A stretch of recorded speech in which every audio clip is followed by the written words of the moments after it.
Pernah nggak sih, pas nonton Chelsea, kalian bener-bener perhatiin lambang di dada pemainnya? Mungkin kelihatannya sepele ya, tapi hari ini kita bakal bongkar salah satu logo paling ikonik di dunia sepak bola. Dan percayalah, ada cerita rahasia yang keren banget di baliknya.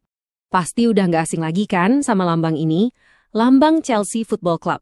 Kita lihat di mana-mana, di jersey, di bendera, di layar TV. Buat jutaan penggemar, ini simbol kebanggaan banget, bahkan para rival pun pasti langsung kenal. Tapi pertanyaannya, pernah nggak kalian berhenti sejenak dan benar-benar ngeliatin detailnya? Soalnya, setiap elemen kecil di desain ini tuh bukan cuma hiasan loh. Ini tuh kayak teka-teki visual yang sengaja disiapin buat kita pecahin bareng-bareng. Oke, kita mulai dari yang paling kelihatan ya, yang jadi pusat perhatian dari semuanya, si singa biru yang gagah itu. Coba deh lihat baik-baik. Ini bukan singa sembarangan loh. Ini tuh jantungnya identitas Chelsea. Figur yang melambangkan kekuatan dan keagungan. Tapi, nah, ini yang seru. Justru di detail-detail kecilnya, inilah rahasia terbesarnya kesimpan. Nah, di sini nih ceritanya mulai dalam. Pose si singa ini aja udah punya arti sendiri. Posenya yang berdiri dengan kaki belakang itu disebut pose rempen. Ini simbol klasik buat keberanian. Terus tatapan yang nengok ke belakang, itu namanya regardan. Seakan-akan bilang kalau klub ini tuh selalu waspada dan gak pernah lupa sama sejarahnya. Jadi ini bukan singa liar biasa, tapi sebuah figur simbolis yang penuh makna. Sekarang, coba perhatiin lagi lebih dekat. Si singa ini kan nggak tangan kosong ya, ada sesuatu yang dia pegang. Kira-kira apa ya itu? Yuk, sekarang kita bedah detail-detail lain yang ada di sekitar singa. Karena dari sini gambaran besarnya bakal mulai kelihatan jelas. Ternyata yang dipegang itu adalah tongkat ebet.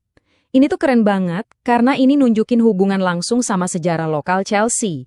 Jadi tanah tempat Stamford Bridge berdiri itu dulunya punya kaitan sejarah sama seorang tokoh bernama Abbot of Westminster. Nah, tongkat ini seakan-akan mengikat klub ke lokasinya jadi pengingat dari mana mereka berasal. Oke, beres soal singa dan tongkatnya. Sekarang kita geser sedikit yuk. Lihat lingkaran biru yang mengelilingin singa itu. Coba perhatiin deh, ada dua simbol yang muncul berulang-ulang di situ. Dan masing-masing punya cerita sendiri.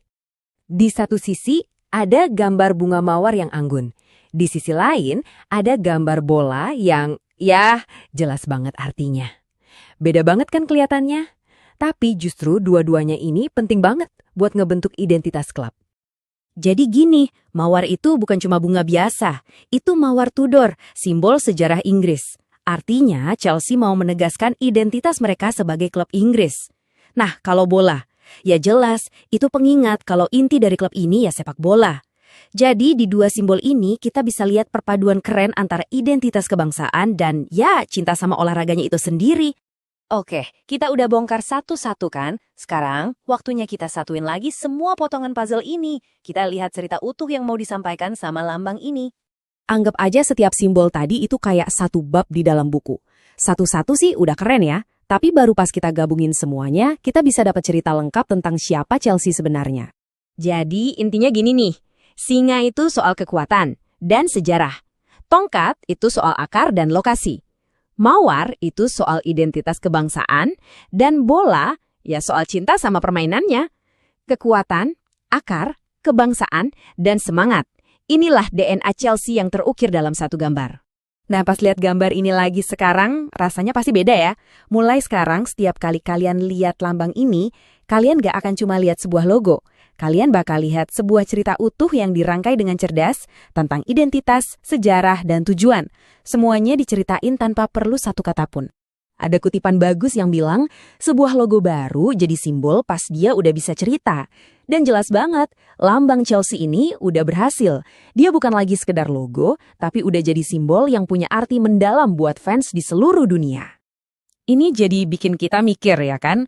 Setelah kita bisa membaca bahasa visual dari satu lambang ini, kayaknya kita jadi bisa ngelihat cerita di mana-mana. Jadi lain kali kalian lihat sebuah logo, entah itu di jersey bola lain atau bahkan di barang sehari-hari, coba deh berhenti sejenak dan tanya, kira-kira cerita apa ya yang lagi coba dia sampaikan?